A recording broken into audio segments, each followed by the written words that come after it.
So welcome to our update on study 2,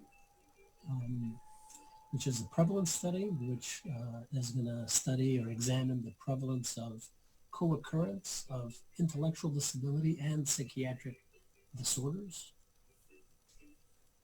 This is our team for study 2, Susan Haverkamp, Marc Tassé, Alexa Murray, Margaret Rosencrantz, and Min-Jae Kim.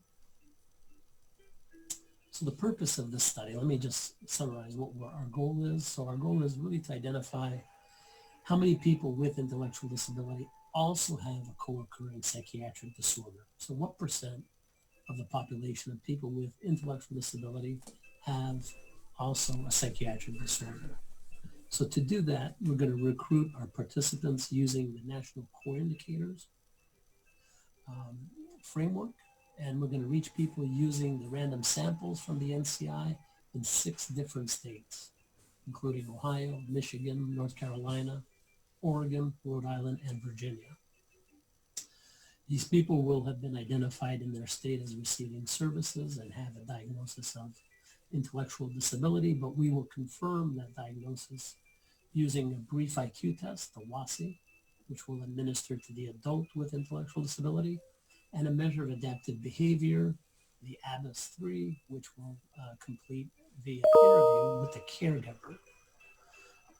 Then we will use an instrument that was developed as part of this project in an NIMH study, which is called the Diagnostic Interview for Adolescents and Adults with Intellectual Disability, which is a semi-structured clinical interview, which will be done with the adult who has intellectual disability, and will be also done independently and separately with a caregiver of that adult.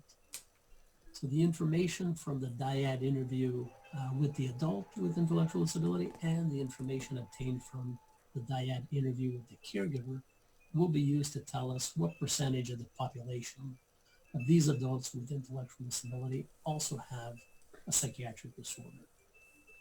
So year 2, what we've done, so this past year, we started the year off by developing recruitment scripts, recruitment materials.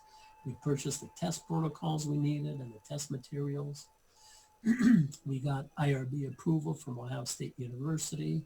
We started engaging with our partners, identified our partners, PIs, and project coordinators in 5 other USEDS universities in Michigan, North Carolina, Oregon, Rhode Island, and Virginia, along with here in Ohio.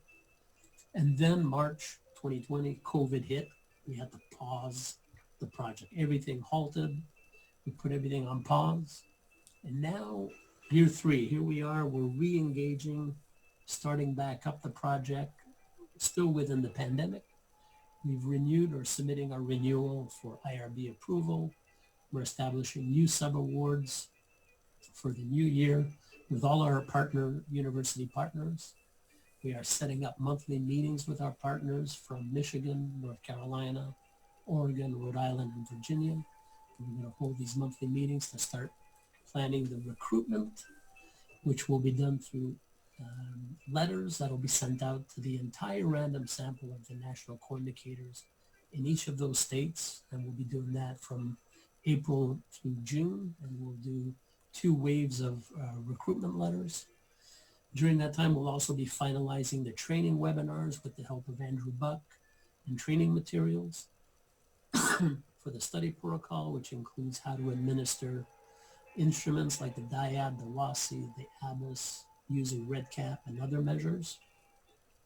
And then lastly, August through September, we'll be conducting virtual trainings with the study partners, including all the coordinators and all the interviewers. And that should get us ready for year 4 for the study. So that's our summary of prevalence study, study 2. Hope you enjoyed it. Thank you.